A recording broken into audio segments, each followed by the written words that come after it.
But the fifth and final element that we bring is we decided to use a system of incentivized marketing. And the idea for that, a lot of people will ask, why that? And there's a lot of people that feel that this kind of marketing is not legitimate. And there has been abuse of this kind of marketing in the past. And yet, we are very firmly supportive of this way of spreading the word and rewarding people. It really comes down to that. So, I would like to bring everyone's attention to the fact that a lot of people here are members of Facebook. And Facebook has built a huge network, and it's close to 2 billion people, I believe. And everybody on Facebook is creating their own content and sharing it with their friends. And most everyone on Facebook heard about it from one of their friends. And yet all the value that's being created is happening on the backs of everyone's privacy, everyone's content, everyone's marketing efforts. And yet the only people getting any value from this network is a central company called Facebook Inc. And they and the executives and the shareholders of that company extract all the value to them personally. And there's nothing, to me, that's the way it's been working for a long time. It's been central organizations extracting. It's the colonial model, it's the imperial model, it's been working a lot. Is it the best way to orient? And are there better ways of doing this? I think there are. Why does no one in Facebook get a check every couple of weeks? Because, why does all that money go to Mark Zuckerberg and his friends?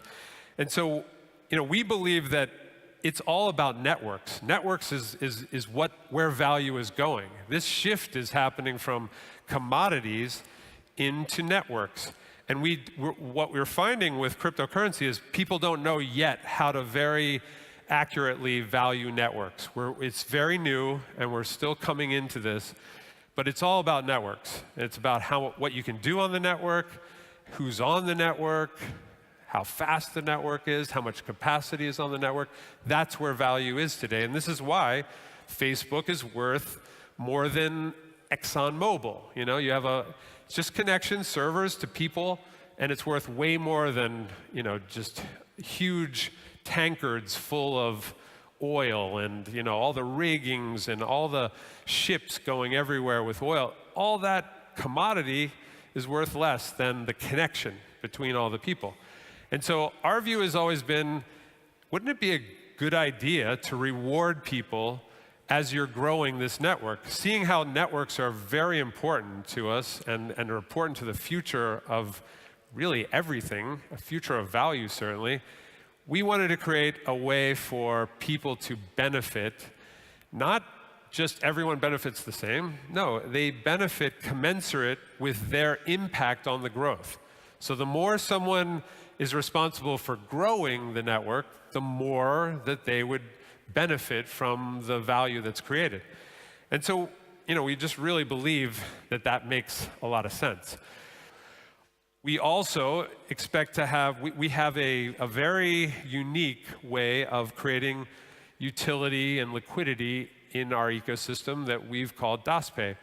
And it's a very exciting way where automatically using a credit card, essentially, or it's a MasterCard or Visa, you're using the rails of MasterCard and Visa, but instead of you transacting in a fiat currency for that, you are basically going to be selling your DAS coins in order to facilitate that transaction. And it happens nearly instantaneously.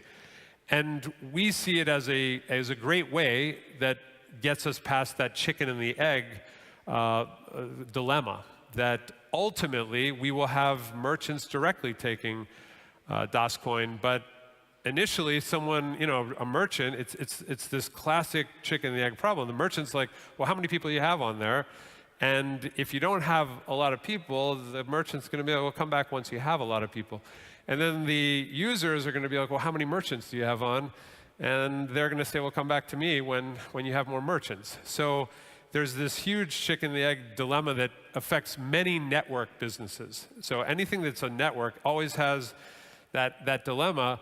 And on the other side, if you have a network that gets past that sticking point, it has these tremendous, what they call network effects, where it just starts to build and build and build. And that's why you have networks like Facebook that, geez, there could be so many social networks in this world, but there's really only one main one because of network effects.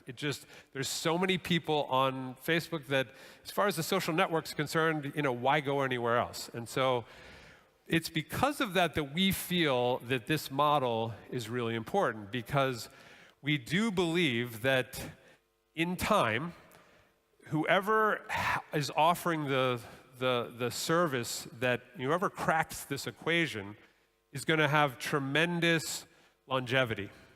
Tremendous longevity. And it because of the network effects. So the key right now is figuring out what is that perfect solution.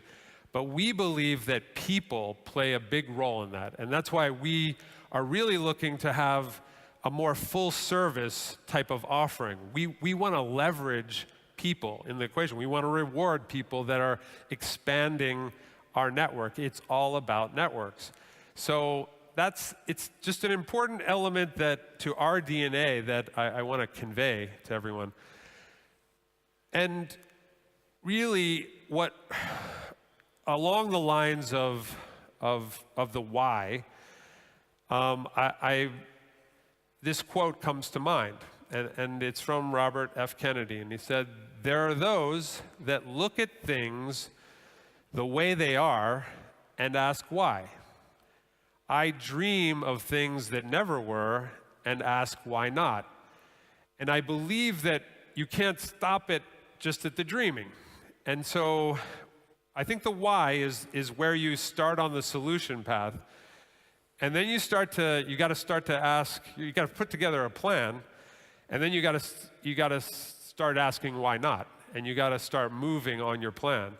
And that's been the philosophy of where, what's behind what DOS has been thus far and where we are right now. And so I just wanted to share that with everybody. So thank you very much. Appreciate your time.